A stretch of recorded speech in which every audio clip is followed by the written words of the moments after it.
Hello all! ఈ వీడియోలో 'gladiator under ground' Thailand movie review అయితే తెలుసుకుందాం. రీసెంట్‌గానే ప్రైమ్ వీడియోలోకి తెలుగు డబ్బింగ్‌తో పాటు స్ట్రీమింగ్‌కొచ్చింది. డబ్బింగ్ అయితే పర్లేదు బానే ఉంది. మూవీ రన్ టైమ్ అయితే 1 అవర్ 31 మినిట్స్ అయితే ఉంటుంది. అండ్ మూవీ ఫ్యామిలీ వాచబుల్ అయితే కాదు. అడల్ట్ కంటెంట్ ఉంది. సో ఇండివిడ్యువల్‌గానే చూడండి. స్టోరీ ప్లాట్ విషయానికొచ్చేస్తే ఒక సిటీ అయితే ఉంటుంది. అక్కడ క్రైమ్ లార్డ్స్ అందరూ కలిపి ఒక టోర్నమెంట్ అయితే రన్ చేస్తుంటారు భయ్య. అంటే ఆ టోర్నమెంట్‌కి హెడ్ వచ్చేసి మ్యాంటిస్ అని చెప్పేసి ఒక లేడీ అనమాట.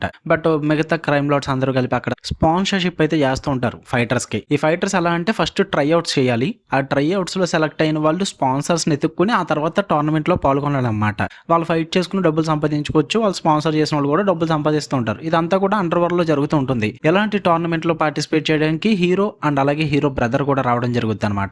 అసలు వాళ్ళిద్దరూ ఎందుకు వచ్చారు? అసలు ఈ టోర్నమెంట్ ఏంటి? దాని తర్వాత ఏం జరిగిందన్నది మీరు ఈ మూవీలో చూస్తారు. ఇక ఓవరాల్‌గా నాకు ఎలా అనిపించిందంటే ఇట్స్ యావరేజ్ వాచ్ భయ్య.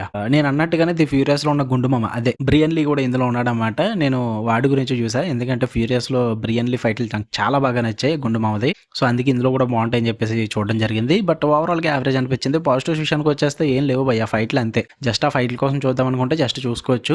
ఉంటాయి దగ్గర దగ్గర ఒక 5-6 ఫైట్స్ ఉంటాయి. అండ్ లాస్ట్‌లో రౌండ్ 3 అని ఒకటి ఉంటుంది. అది బాగా వర్కౌట్ అవుతుంది. ఎందుకంటే రౌండ్ 3లో డిఫరెంట్ కేజెస్ ఉంటాయి. ఒక్కొక్క కేజెస్‌లో ముగ్గురు చొప్పున, ఇద్దరు చొప్పున అలా ఉంటారన్నమాట. విడివిడిగా ఫైట్ చేస్తూ ఉంటారు. సో అదంతా కూడా ఒకేసారి షో చేస్తారు. అది చాలా బాగుంటుంది రౌండ్ 3 అన్నది. ఉన్న ఫైట్లన్నీ కూడా పర్లేదు. చాలా మూవీస్‌లో చూసినట్టు ఉంటుంది. మరి ఎక్స్‌ట్రీమ్ కాకపోయినప్పటికీ కూడా ఇట్స్ గుడ్. టైమ్ పాస్ అయితే అయిపోద్ది. అండ్ మూవీ కూడా తక్కువ రన్ టైమ్ కాబట్టి 1 అవర్ 30 మినిట్స్ జస్ట్ అలా ఒక సిట్టింగ్‌లో లేపేచ్చే సరదాగా ఏం లేవు టైమ్ పాస్ కనుకుంటే గనక. నెగెటివ్స్ విషయానికి వచ్చేస్తే ఫస్ట్ ఆఫ్ ఆల్ మనకి ఈ థాయిలాండ్ మూవీస్ కానీ, హాంకాంగ్ మూవీస్ కానీ ఈ మార్షల్ ఆర్ట్స్ గురించి మనం ఎక్కువగా చూస్తూ ఉంటాం. ఈ మార్షల్ ఆర్ట్స్ ఫైట్స్ ఎంత రియాలిటీకి తగ్గట్టుకుంటే అంత మంచిది. బట్ ఇక్కడ ప్రాబ్లం ఏంటంటే ఈ మూవీతో ఇదే బిగ్గెస్ట్ ప్రాబ్లం. రియాలిటీకి చాలా దూరంగా ఉంటాయి అన్నమాట ఈ ఫైట్లన్నీ కూడా.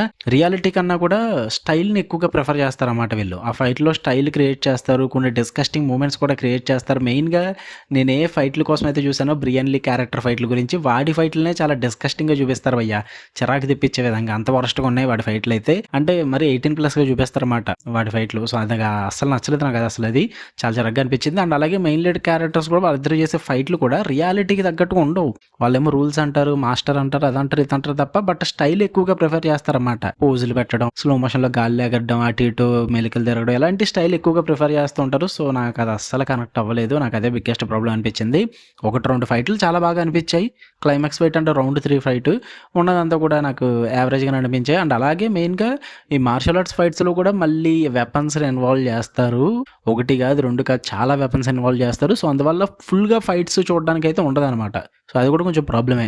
ఇంకా స్టోరీ అంటారా, స్టోరీ గురించి ఎంత తక్కువ మాట్లాడుకుంటే అంత మంచిది. చాలా సింపుల్ స్టోరీలేను. టోర్నమెంట్ అని చెప్పేసి ఏదో ఒకటి తీసుకొని పెట్టేసి లడ్డూలో రూల్స్ ఏవో క్రియేట్ చేసేసి ఏదో చేసేసారు గానీ అంత ఏం లేదు భయ్య. ఎందుకంటే టోర్నమెంట్ ఓన్లీ వన్ సైడెడ్ చూపిస్తారు. హీరోస్ పాయింట్ ఆఫ్ వ్యూలోనే చూపిస్తారు టోర్నమెంట్ అన్నది. అవతల పక్క అందరూ జస్ట్ ఏదో ఆపోజిట్‌లో ఫైటర్లు ఉంటారు కాబట్టి పెడతారు అంతే. టోర్నమెంట్ వేలో ప్రెజెంట్ చేయరు. సో దాని పరంగా ఎక్కువ ఎక్స్‌పెక్ట్ చేయొద్దు. డిసప్పాయింట్ అవుతారు ఖచ్చితంగా. సో ఓవరాల్‌గా ఇట్స్ యావరేజ్ మూవీ భయ్య. సరదాగా టైమ్ పాస్ అయితే అయిపోద్ది చూడడానికి మీకు. 18+ కంటెంట్ ఉంది. సో ఫ్యామిలీతో చూడొద్దు. అంతకుమించి ఎక్కువ ఎక్స్‌పెక్ట్ చేశారంటే డిసప్పాయింట్ అవుతారు ఖచ్చితంగా. ఓకే. మీకు కనుక వీడియో నచ్చితే లైక్ చేయండి, షేర్ చేయండి, మీ ఒపీనియన్స్ కూడా కామెంట్ చేయండి. మళ్ళీ నెక్స్ట్ వీడియోలో కలుద్దాం. Until then love you all. By.